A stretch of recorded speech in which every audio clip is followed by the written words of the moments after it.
किसी के पैरों में गिरकर कामयाबी पाने के बदले अपने पैरों पर चलकर कुछ बनने की ठान लो। नमस्कार, स्वागत है आपका। मैं हूं आपका साथी के आर चौधरी। आज हम जो बात करने वाले हैं साथियों, आज शानदार, मजेदार और जबरदस्त टॉपिक है और यहां से इस टॉपिक से प्रश्न हमेशा ही प्रतियोगिता परीक्षा में पूछा जाता है, ठीक है ना। आज हम क्या बात करेंगे साथियों, तो आज हम बात करेंगे यण संधि को लेकर, यानी कि यण शवर संधि है उसको लेकर हम बात करने वाले हैं। यण शवर संधि का जो निर्माण है वो कैसे होता है, किस किस प्रकार से होता है ना।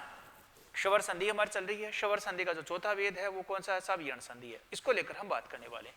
अब ध्यान दीजिएगा साहब, यण संधि है, इसका जो निर्माण होने वाला है वो 3 प्रकार से होने वाला है।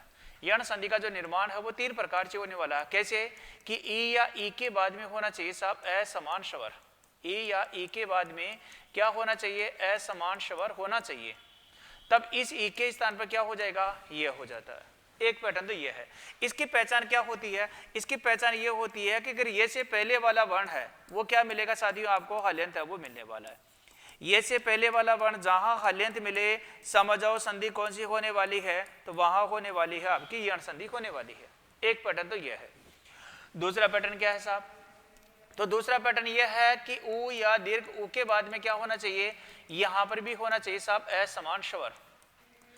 तब क्या हो जाएगा, इस ऊ के स्थान पर हो जाएगा साथियों वह हो जाएगा। इसकी पहचान कैसे होती है साहब, इसकी पहचान यह होती है कि ये से पहले वाला वर्ण हल्यंत आए या वैसे पहले वाला हल्यंत आए। देखो जैसे वैसे पहले वाला वर्ण हल्यंत आ गया, यण संधि है ना। जैसे कि हमारे पास में आ गया शाब शब्द आ गया, शाब आपका स्वागत है, यहाँ पर भी यण संधि है। अगर मैं बात करूं जैसे कि आ गया साहब मधुबरी है, यहाँ पर भी क्या आ गया साहब आपकी वृद्धि यण संधि है वो होने वाली है। यण संधि की सबसे बड़ी पहचान यही होती है साथियों कि अगर ये से पहले वाला वर्ण हल्यंत आता है, देखो ये से पहले वाला हल्यंत आ गया, ये से पहले न हल्यंत आ गया, ये से पहले हल्यंत आ गया, ये से पहले र है वो हल्यंत आ गया, तो यहाँ संधि कौन सी हो जाएगी, यण संधि। दूसरा क्या है, वैसे पहले वाला वर्ण हल्यंत आता है तो वहां पर भी क्या हो जाता है साहब, वृद्धि संधि है वो हो जाती है, यण संधि है वो हो जाती है। तीसरा पैटर्न क्या है, यण संधि का जो तीसरा वाला पैटर्न है वो क्या होने वाला है, तो वो ये है साहब कि री के बाद में भी क्या होना चाहिए, असमान शवर होना चाहिए। री के बाद में भी क्या होना चाहिए, असमान शवर होना चाहिए। तब इस री के स्थान पर क्या हो जाता है साथियों, री के स्थान पर रह वो हो जाता है। इसकी पहचान क्या होने वाली साहब, इसकी पहचान ये होती है कि इससे पहले वाला जो वर्ण है ना, यहाँ पर क्या होगा, रे से पहले वाला वर्ण हल्यंत मिलेगा या कोई भी शब्द आएगा उसके बीच में तरह का प्रयोग होगा। जैसे कि पितराज्ञा, जैसे कि आ गया साहब मातृइच्छा, है ना, मातृइच्छा आ गया। जैसे कि आ गया साहब आपका क्या आ जाएगा, भातृपदेश आ जाएगा। अगर इस प्रकार के शब्द आते हैं तो समझो संधि कौन सी होने वाली है, तो यहाँ पर भी यण संधि है। और ये यण संधि का कौन सा पैटर्न हो गया, तो ये यण संधि का हमारा तीसरा वाला पैटर्न हो जाता है। यण संधि का तीसरा पैटर्न है, इसका निर्माण है वो इस प्रकार से होने वाला है। ये आपको अच्छी तरह से समझ में आ गया होगा। अब ध्यान दीजिएगा साथियों, यहां हम बात करेंगे इस संधि का जो ये है एग्जाम की दृष्टि से, ये जो संधि है वैसे तो ये 4 नंबर की संधि है, शवर संधि का चौथा भेद है। अब इसका जो निर्माण होने वाला है, इसका निर्माण 3 प्रकार से होने वाला है कि ई के बाद असमान स्वर, ऊ के बाद असमान स्वर और या री के बाद असमान स्वर होता है, तो वहां पर क्या हो जाता है, यह वह और रह वो हो जाता है।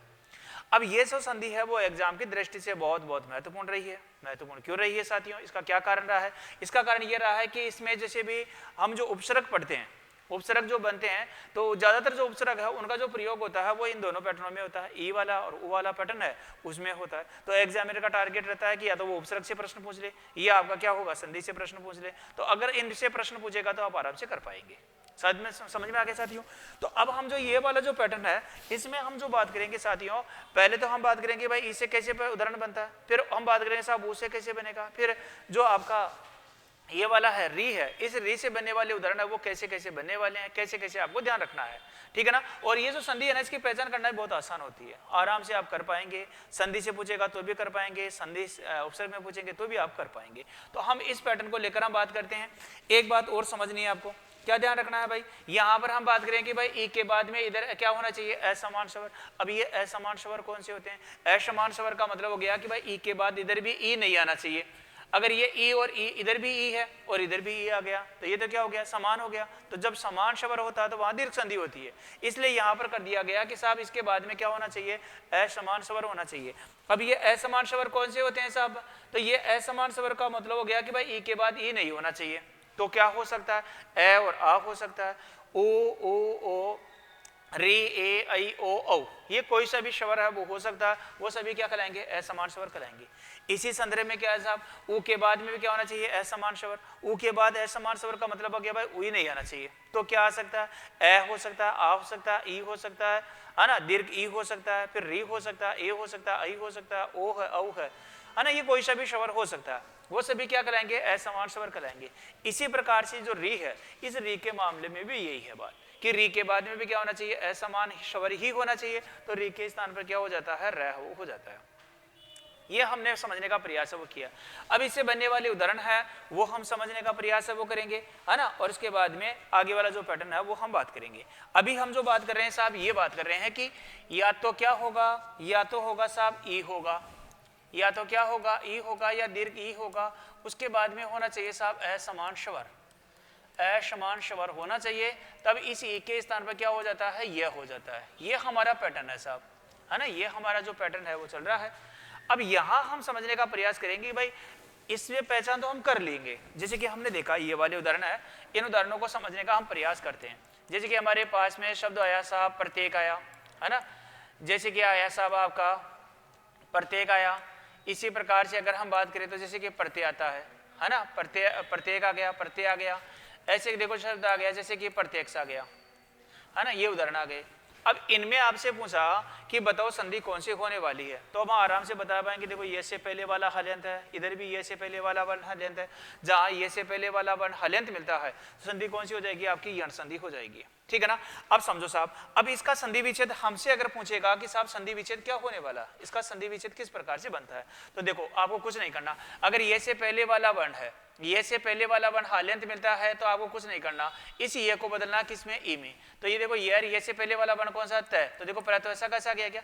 अब ये को बदल दिया ई में तो क्या बन गया? प्रति बन गया। अब ये में देखो किसकी मात्रा? एक ही, और शेष क्या जाएगा साहब? क है, वो आ गया। तो ये देखो प्र है, ये यहाँ पर क्या है साहब? ये प्र है। अब संधि कहां पर होती है? तो पहला पद का अंतिम वर्ण में, पहला पद का अंतिम वर्ण यहाँ पर क्या है? ती है। बताओ ती में से अगर ई हटा देंगे, इधर क्या आ गया साहब? एक है, वो आ गया। इधर ई के बाद में ए आ रहा है तो ई के स्थान पर क्या हो जाएगा साहब? ये हो जाएगा, है ना, ये कर दिया। अब मिलाएंगे, देखो ये प्र है, तय में देखो तय और ये दोनों व्यंजन तय हल्यंत आ गया, ये में देखो ए मिल जाएगा तो ये हो जाएगा, शेष क्या जाएगा? किया जाएगा। तो ये क्या बन जाएगा साहब? आपका प्रत्येक बन गया। तो प्रतिदिन एक से क्या बनता है? प्रत्येक। अब हमने यहाँ पर प्रति है ना, इसको प्रति को ऐसे क्यों लिखा? क्या इसका संधि विच्छेद ऐसे भी हो सकता था क्या? प्रतिदिन एक है ना, वो इस प्रकार से भी हो सकता है क्या? क्योंकि यहाँ पर तो दिया जा रहा है भाई ई ऋष्व होगा, असमान होगा तो भी है, दीर्घ ई होगा, उसके बाद असमान स्वर होगा तो भी क्या होगा? यही होगा। तो क्या इसमें भी संधि विच्छेद ऐसा भी हो सकता है क्या? ऐसा नहीं हो सकता, इस प्रकार का संधि विच्छेद है वो नहीं हो सकता साहब। तो फिर क्यों नहीं हो सकता? इसका क्या कारण है? इसका कारण यह है कि ये जो प्रति है ये उपसर्ग है, तो जो भी उपसर्ग होगा उसके अंत में क्या आएगा? तो उसके अंत में आएगा साहब ऋष्व स्वर आएगा। ऐसे दीर्घ स्वर का प्रयोग है ना वो किस में नहीं होता है? तो उपसर्ग के संदर्भ में नहीं होता है। समझ में आ गया होगा, बस यही बात ध्यान है वो आपको रखनी है, ठीक है ना। अब देखो यहाँ पर है ये से पहले तो आ रहा है क्या? यहां पर हमने देखा कि ये से पहले तो आ गया, तो ये को बदल दो ई में, तो क्या बन गया? प्रति। अब ये में क्या है? ए है, और आगे क्या आ गया साहब? ये आ गया, तो ये क्या बन गया? इसका संधि विच्छेद हो गया। इधर देखो यहाँ पर ये है, ये से पहले तो आ रहा है क्या? तो ये को बदल दो ई में, तो क्या बन गया? प्रति। अब ये में क्या है? ए है, और इसका देखो ध्यान दीजिएगा, इसका अक्षी है ना, संधि विच्छेद करना है। हम इसका संधि विच्छेद अक्षी है वो करेंगे, इसका संधि विच्छेद है ना वो प्रति प्लस अक्ष है ना वो भी बन सकता है क्या? तो वो मान्य नहीं है साहब। अब क्यों नहीं है?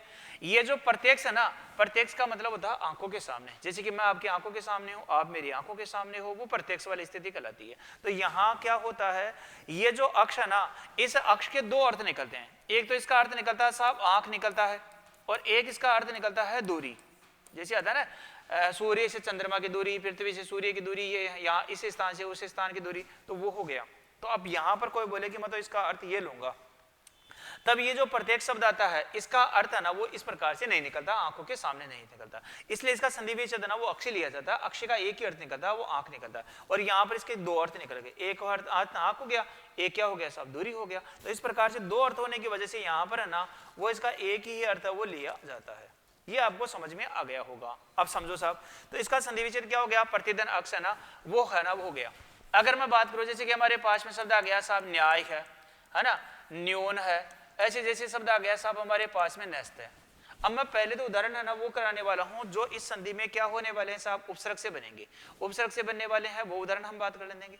फिर इसमें क्या होता है साहब, ये एक तो उपसर्ग से बनता है और एक ये बनता है शब्दों से, है ना। कोई भी जो शब्द आएगा ना तो स्त्रीलिंग शब्द है उनमें भी क्या है कुछ जोड़ दिया जाए, चाहे स्त्री हो, चाहे देवी हो, चाहे मई हो, है ना। इस प्रकार के जो शब्द आएंगे उनमें क्या जोड़ दिया जाएगा, कुछ शब्द जोड़ेंगे, तो वहां पर भी ये संधि बन जाती है।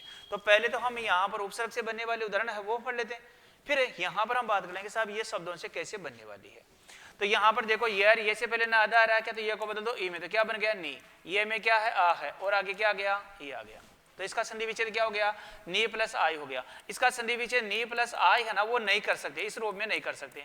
ऐसा क्यों नहीं कर सकते, क्योंकि ये नी भी क्या है साहब उपसर्ग है, उपसर्ग है तो अंत में क्या आएगा, ऋस्व स्वर आएगा, दीर्घ स्वर का प्रयोग नहीं होगा। तो ये हमने बात कर लिया साहब। इधर देखो यहाँ पर यह है, ये से पहले ना आधा आ रहा तो ये को बता दो ई में, तो क्या हो गया नी। अब ये में देखो किसकी मात्रा है, ऊ की, ऊ कौन सा वाला है, दीर्घ ऊ है, और आगे क्या है साहब न है, तो ये इसका संधि विच्छेद हो गया, नी प्लस ऊ है ना वो इसका संधि विच्छेद हो जाता है, ठीक है ना।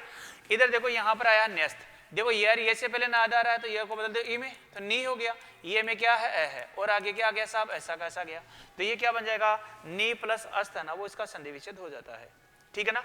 अब यहाँ पर हमने देखा कि ये न है, न में क्या साहब ई है, इसके बाद में क्या आ गया अस्त है ना वो आ गया, इधर ई के बाद देखो आ रहा है क्या असमान स्वर, तो ई के स्थान पर क्या कर देंगे साथ ही ये है वो कर दिया।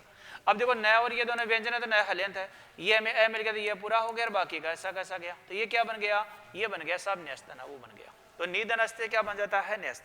तो देखो यहाँ पर हमने देखा कि प्रति भी उपसर्ग होता है और नी है ना ये भी क्या होता है उपसर्ग होता है। ऐसे उपसर्गों से बनने वाले उदाहरण कौन कौन से होने वाले हैं, तो और भी उदाहरण बनते हैं साहब, जैसे कि आ गया आपका अति उपसर्ग है, अति उपसर्ग से बन गया साहब अत्याचार, अत्याचार बन गया। ऐसे आ गया साहब अतिउक्ति है ना वो आ गया, है ना, अत्याचार है अतिउक्ति है। ऐसे अगर मैं बात करूं तो जैसे कि आ गया हमारे पास में ऐसे शब्द आ गया साहब अति उत्तम। अब देखो ये अति उपसर्ग से बनने वाले उदाहरण हो गए, कैसे पता चला, ये से पहले तो आधा रहा है तो ए तो ऐसा कैसा गया साहब। अब ये को बस बदलो किसमें, ई में, तो क्या बन गया अति बन गया। अब ये में किसकी मात्रा है आ की है और शेष क्या आ जाएगा साहब चार आ जाएगा, तो इसका संधि विच्छेद क्या हो गया अतिधन आचार हो गया। ये देखो अ है, ये पहला पद का अंतिम ती है, ती में ई है और इधर क्या आ गया आचार है ना वो आ गया। इधर ई के बाद देखो आ रहा है क्या असमान स्वर है भाई, ई के बाद ई होता तो समान स्वर हो जाता, ई के बाद इधर आ गया तो असमान स्वर, ई के स्थान पर क्या कर दिया हमने यह कर दिया। अब मिलाएंगे तो ऐसा कैसा गया तय और ये दोनों व्यंजन है, ये में आ मिल जाएगा या हो जाएगा, शेष क्या जाएगा ऐसा कैसा गया, तो ये क्या बन गया अत्याचार बन गया। ऐसे देखो ये से पहले तो आधा आ रहा है क्या तो साथ ही ये को बदल दो ई में, तो क्या बन गया अति है। अब ये में देखो किसकी मात्रा है ऊ की और शेष क्या जाएगा साहब ऐसा कैसा गया, तो ये क्या बन गया अतिधन उक्ति है ना वो बन गया। ए तो ऐसा कैसा गया, यहाँ तय ऐसा कैसा गया, इधर ई है तय में से ई निकाल लिया, तय हल्यंत बच गया, आगे उक्ति है वो ऐसा कैसा गया। इस ई के बाद इधर ऊ है तो ई के स्थान पर यह हो गया, ये हमने ये कर दिया। ए तो ऐसा कैसा गया तय और ये दोनों व्यंजन तय हल्यंत आ गया साहब, ये में देखो ऊ मिल जाएगा तो यू हो जाएगा, शेष क्या आ गया ऐसा कैसा गया, तो ये क्या बन गया अत्युक्ति बन गया। ऐसे देखो यहाँ पर क्या है ये अ है, ये से पहले तो आधा आ रहा है तो ये का बदल दो ई में, तो क्या बन गया अति है। अब ये में क्या है ऊ है और बाकी क्या आ गया साहब ऐसा कैसा गया, तो ये क्या बन गया अतिधन उत्तम है ना वो इसका संधि विच्छेद हो गया। अतिधन उक्ति से अत्युक्ति बन गया, अतिधन आचार से अत्याचार वो बन गया।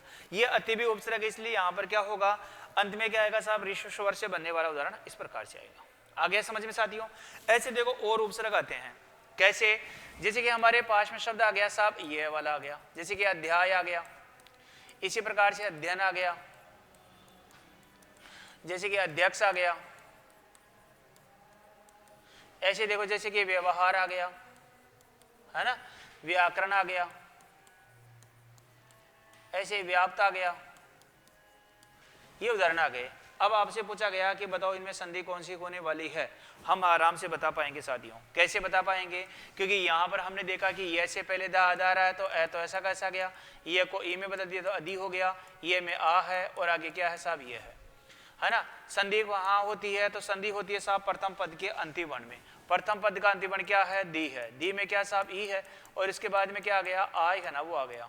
इस ई के बाद में आ रहा है तो ई के स्थान पर यह हो गया, मिलाएंगे तो अ है, द और ये दोनों व्यंजन द हल्यंत आ गया, ये में आ मिल जाएगा और शेष क्या आ जाएगा ऐसा कैसा आ गया, तो ये क्या बन जाएगा साथियों अध्याय बन गया। इधर देखो यार ये से पहले द आधार है तो ये को बदल दो, ई में तो क्या हो गया अधि है, ये में अ है और आगे क्या आ गया साहब ऐसा कैसा गया, तो ये इसका संधि विच्छेद हो गया।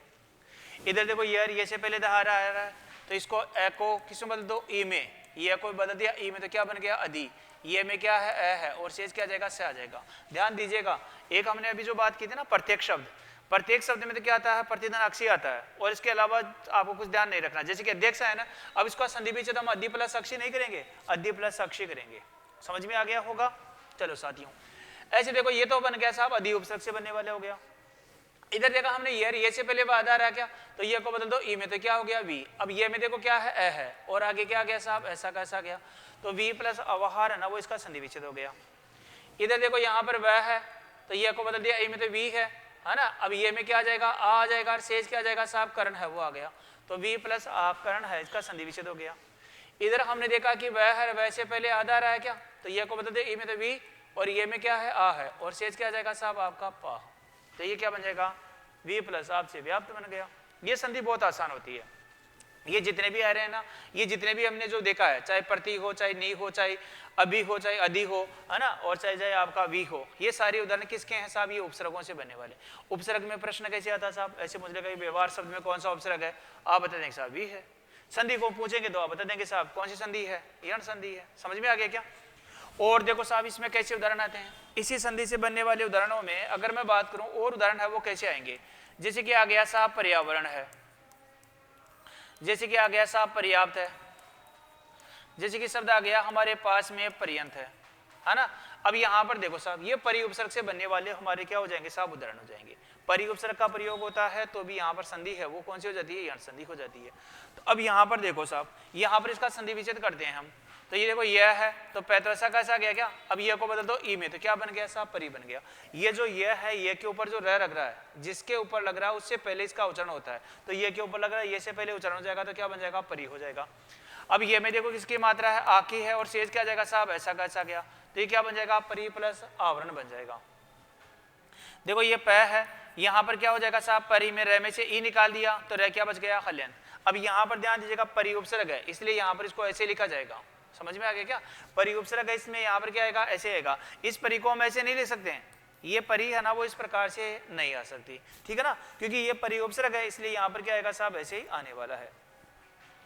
अब ये के बाद में क्या रहा, देखो यहाँ पर आवरण आ गया क्या, अब हमने देखा कि ई के बाद में आ रहा है तो ई के स्थान पर क्या हो गया ये हो गया, हमने ये कर दिया। मिलाएंगे देखो ये प है र और ये दोनों व्यंजन है, ये में आ मिल गया तो या हो गया। अब ये रह था ना आगामी वर्ण के ऊपर भेज दिया और शेष क्या आ गया ऐसा कैसा गया, तो ये इसका संधि विच्छेद हो गया। परि प्लस आवरण से क्या बन गया पर्यावरण है वो बन गया। यहाँ पर देखो ये के ऊपर क्या लग रहा है रह, तो ये को बता दो ई में तो क्या बन गया परी है। अब ये में देखो किसकी मात्रा साथियों आ की मात्रा है और बचा क्या हमारे पास में प और त है, तो ये इसका संधि विच्छेद हो गया। परी प्लस आप से क्या बन गया आपका पर्याप्त है हो जाता है। इधर हमने देखा साथियों ये क्या है ये के ऊपर क्या लग रहा है र, तो ये को बदल दिया ई में तो क्या हो गया री। अब ये में किसकी मात्रा है ए की और आगे क्या है ऐसा कैसा गया, तो परी प्लस अंत इसका संधि विच्छेद हो गया। परी प्लस अंत से क्या बन जाएगा आपका ये पर्यंत हो जाता है, ये अंत ही है यहाँ पर है ना, परी प्लस अंत से क्या हो जाएगा पर्यंत है ना हो जाता है।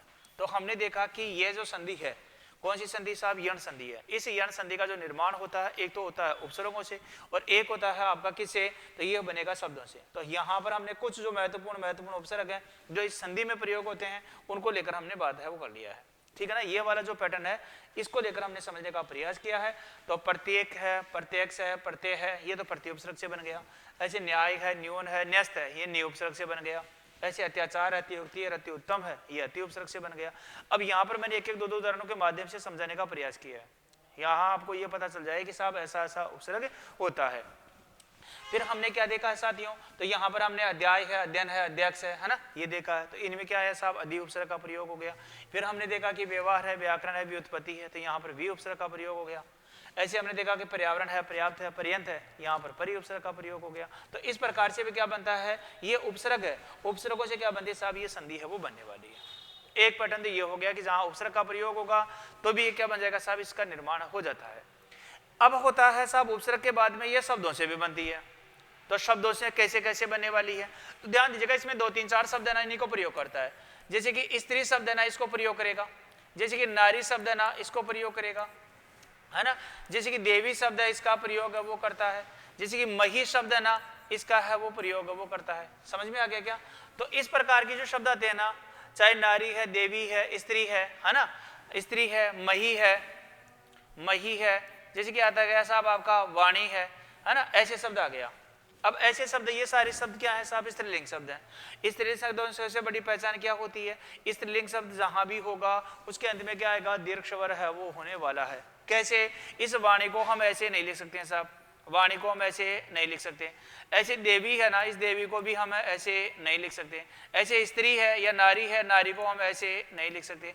ऐसे स्त्री है, इस स्त्री को भी हम ऐसे नहीं लिख सकते साथियों, है ना।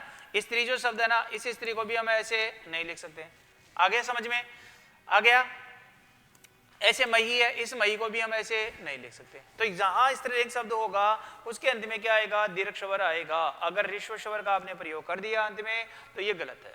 ठीक है ना। चलो साहब, ये तो हम समझ गए कि अगर जो भी स्त्रीलिंग शब्द होगा उसके अंत में क्या आएगा? दीर्घ स्वर का प्रयोग होता है। अब देखो इनके आगे क्या जोड़ता है? ये स्त्रीलिंग शब्द तो ये हो ही गए, इन स्त्रीलिंग शब्दों के आगे है वो क्या जोड़ता है? इनके आगे जोड़ता है साहब इच्छा, इनके आगे जोड़ता है साहब ईश, इनके आगे जोड़ता है ईश्वर, इसके आगे जोड़ता है साहब उपासना, उपासना जोड़ता है। इनके आगे क्या जोड़ता है साहब? औचित्य है ना, वो जोड़ता है। ये लो साहब, इन शब्दों का प्रयोग करता है, इन शब्दों का प्रयोग करेगा और इन शब्दों का प्रयोग कर कर क्या बना देगा? आपको बना देगा कि बताओ इनमें कौन सी संधि होने वाली है। नहीं, इसमें जैसे ईश और ईश्वर है ना, ये तो ईश है। देखो ये जो तीन उदाहरण है ना, ईश, ईश्वर, ईश्वर, ये जो तीनों उदाहरण ना, ये तो जोड़ता है किसमें? स्त्रीलिंग शब्दों में जोड़ता है। जैसे कि कैसे? जैसे कि स्त्री इच्छा आ गया। अब स्त्री इच्छा शब्द आ गया ना, तो यहां पर तो हो गई दीर्घ संधि, ये तो बन गई साहब दीर्घ संधि होगी। समझ में आ गया? अगर यहां पर ये जोड़ दिया जाए, कौन से? उपासना है, औचित्य है, आज्ञा है ना, ये उदाहरण है वो किसके हो जाएंगे साहब? वृद्धि संधि है वो उसके हो जाएंगे। अब वृद्धि संधि यण संधि के हो जाएंगे, वृद्धि संधि क्या? यण संधि के उदाहरण हो जाएंगे। ये किसके हो जाएंगे साहब? यण संधि है, उसका प्रयोग है वो हो जाएंगे। कैसे? जैसे कि आ गया स्त्री है, अब स्त्री यहां पर बनेगा स्त्रीलिंग शब्द में, जैसे यण संधि में बनेगा तो ये क्या बनेगा? स्त्री उपासना। यहां पर क्या हो गई? ये हो गई यण संधि। यहां पर तो कौन सी होगी साहब? ये यण संधि हो गई। यहां पर आया स्त्री इच्छा है तो यहां पर हो गई दीर्घ संधि। पहचान कैसे हुआ? यहां पर तो देखो, यहां पर तो एक ही मात्रा आ रही है और यहां पर हमने देखा कि ये से पहले वाला बन के आ रहा है, हल्यंत आ रहा है। तो अगर ये से पहले वाला हल्यंत आ जाएगा तो वहां संधि कौन सी हो जाएगी? यण संधि हो जाएगी। अगर यहां पर दीर्घ मात्रा आती है तो संधि कौन सी हो जाती है साहब? वो हो जाती है आपके यण संधि हो जाती है। अब देखो यहां पर हमने देखा कि ये जो शब्द आया है हमारे पास में, कौन सा? स्त्री उपासना। अब स्त्री उपासना हमसे दे दिया गया साहब, हम पहचान भी गए कि इसमें संधि है वो यण संधि होने वाली है। अब हम इसका संधि विच्छेद हमसे पूछेगा तो हम संधि विच्छेद है वो कैसे कर पाएंगे? देखो ये से तो ऐसा कैसा गया, ये त्रय भी ऐसा कैसा गया, ये से पहले वाला वन कौन सा है? त्रय है। अब ये को बदल दिया ई में तो क्या बन गया? स्त्री है वो बन गया, है ना, स्त्री बन गया। अब ये में देखो किसकी मात्रा है? ओ की है, और शेष क्या जाएगा साहब? ऐसा कैसा गया, तो ये इसका संधि विच्छेद हो गया।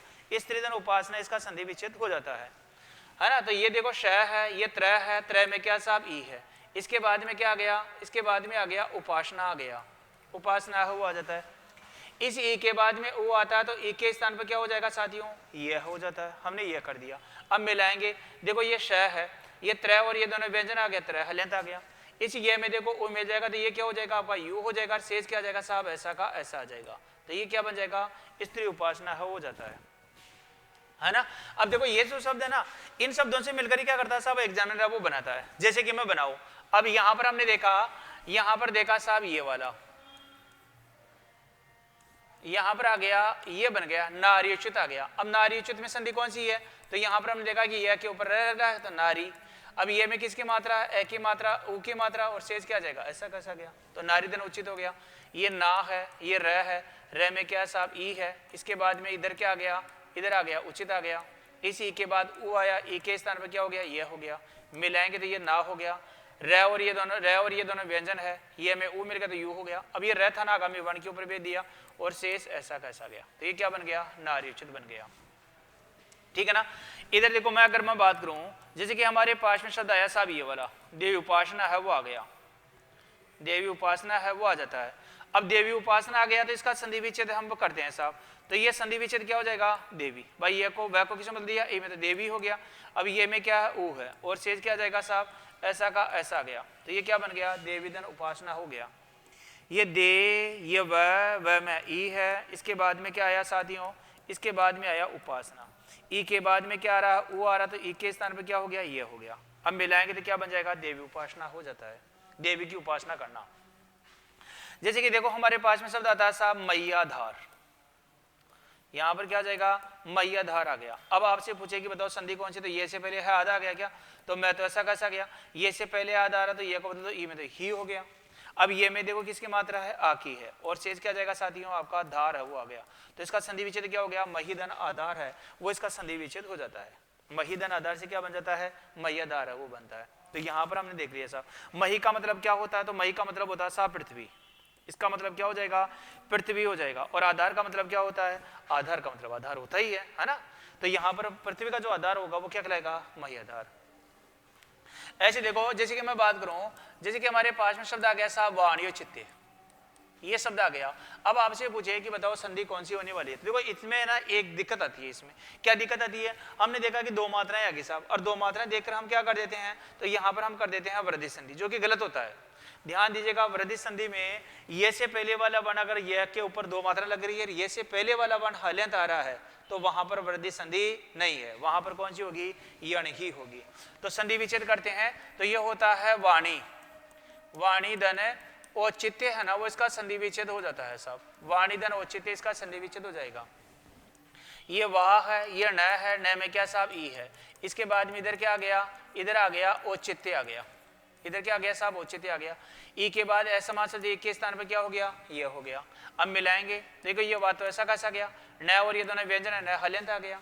अब ये में देखो ओ मिल जाएगा, तो ये क्या हो जाएगा, यो हो जाएगा, और शेष क्या जाएगा, ऐसा कैसा गया, तो ये क्या बन गया, वाणी औचित्य है ना वो बन गया।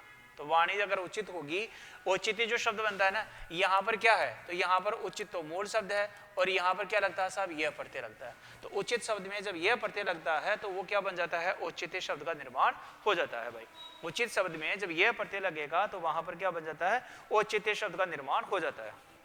तो हमने ये देखा है कि कोई भी स्त्रीलिंग शब्द हो, है ना, जैसे कि स्त्रीलिंग शब्द है और इनके बाद में क्या आना चाहिए साहब, असमान स्वर आना चाहिए, तब वहां पर क्या हो जाता है, एक के स्थान पर यह हो जाता है। तो यहां पर हमने इस संधि में यण संधि का जो पहला वाला पैटर्न है उसमें हमने ये बात कर लिया कि इसमें उपसर्ग से बनने वाले शब्द होते हैं, और फिर क्या होता है साहब, कुछ स्त्रीलिंग शब्द होते हैं, स्त्रीलिंग शब्दों से भी क्या बनती है, ये संधि है वो बनती है। इसमें एक चीज ध्यान रखनी है, देखो एक तो शब्द आता है देवीधन ऐश्वर्य, देवीधन ऐश्वर्य है वो आता है साहब। ऐश्वर्य शब्द क्या है, तो मूल शब्द इसमें ईश्वर है और यहाँ पर लगता है साहब यह प्रत्यय लगते हैं, इसे क्या बन जाता है, ऐश्वर्य बन जाता है। अब यहाँ पर देखो ये दे तो ऐसा कैसा गया, क्या संधि पहली पद, पहले संधि के पहला पद का अंतिम वर्ण में होती है, पहला पद का अंतिम वर्ण क्या है, वी, और वी में क्या है साहब, ई है। अब वह में से अगर ई हटा लिया, वह क्या बच गया, हल्यंत बच गया। इसके बाद में क्या आया, ऐश्वर्य है ना वो आता है साहब, तो ये ऐश्वर्य हमने ऐसा कैसा लिख दिया। इधर ई के बाद में असमान स्वर आया, तो ई के स्थान पर क्या कर दिया हमने, ये है वो कर दिया। अब ये देखो दे तो ऐसा कैसा गया, ये और वह दोनों व्यंजन है तो वह हल्यंत आ गया। ये में देखो आई की मात्रा लग जाएगी तो ये आई हो जाएगा, शेष क्या जाएगा, ऐसा का ऐसा गया, तो ये बन जाता है साहब देवेश्वर, देवी ऐश्वर्य ना वो बन जाता है ऐसे। ये तो बन गया यण संधि का। अगर यहां पर ध्यान दीजिएगा साहब, ऐसे आ जाए, यहां पर आ जाए देवधन ऐश्वर्य, ये आ गया साहब देवधन ऐश्वर्य, तो ये देखो देह है, ये पहला पद का अंतिम वह है, वह में अ है, इधर क्या आया साहब, ऐश्वर्य है ना वो आता है।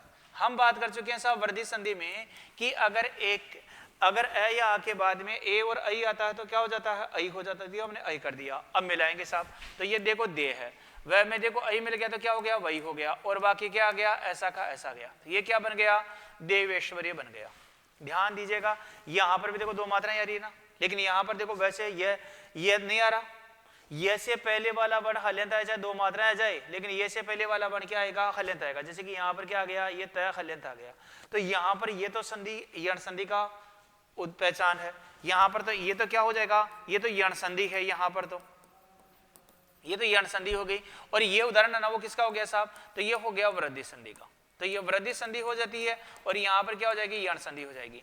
देवी प्लस ऐश्वर्य से देवेश्वर्य बनेगा, वृद्धि संधि ही बनेगी। और देवी धन ऐश्वर्य बनेगा तब क्या बनेगा आपका, देवी ऐश्वर्य बनेगा। यहाँ पर भी क्या हो जाएगी, वृद्धि संधि हो जाएगी। समझ में आ गया होगा।